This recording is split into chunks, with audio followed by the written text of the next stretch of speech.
Hello, everyone. Today we have a very special guest. Sir, please tell us about yourself. My name is Mikuláš Kopernik. I was born on February 19, 1473 in Tehran, Poland. I was the youngest of four children in a well-to-do merchant family. When my father died, I was taken under the wing by my uncle, Lucas Wassendorf, who was a bishop in the Catholic Church. The plan was for me to study church law. I went to the University of Krakow, where I studied liberal arts, including astronomy and astrology, which were considered equally scientific during that time period. I was sent to Italy for further studies. I studied medicine and law at the University of Bologna. I did receive my doctorate in canon law from the University of Ferrara in 1506. I worked as a doctor and church administrator, but I am more known for my work in astronomy and the heliocentric theory. I have finally published my book, De Revolutionibus Obium Coelestium. How are you interested in astronomy? My interest in astronomy probably came from the time that I studied in Bologna. During my time in the University of Bologna, I lived and worked with Domenico Maria di Novella, who was a principal astronomy professor. He shared with me his criticism of the geocentric model. When I returned to Poland, I lived in a tower that had an observatory. During my spare time, I continued my scholarly pursuits and astronomical work. You are known for a theory that is causing a lot of controversy.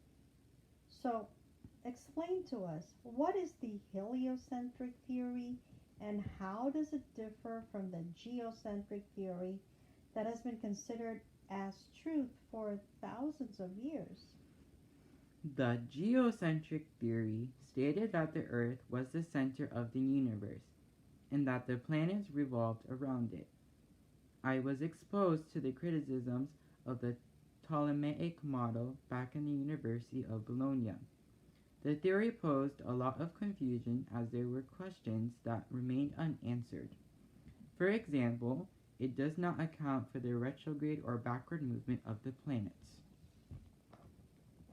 The heliocentric theory is based on the idea that the Sun is the center of the universe. The planets, including the Earth, revolve around it. Based on my observations, I concluded that the Earth spins on its axis. This gives us sunrises and sunsets in a day consisting of 24 hours. The movement of the Earth around the Sun, along with the shifts in its axis, account for different seasons in the ecliptic year. With my observations, I plotted the distances of the Earth and other planets in relation to the Sun. I wrote my findings in a short commentary, Comentarios, during the years from 1508 to 1514, which I shared with my friends. However, it was not until much later when I felt compelled to write my book.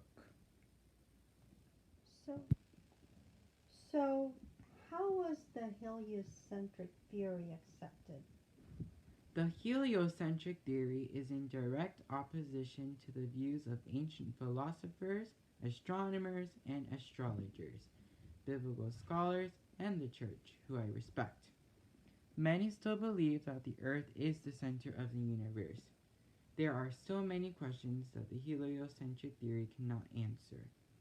Hopefully, it will be considered a step in the right direction and someday my theory will be accepted.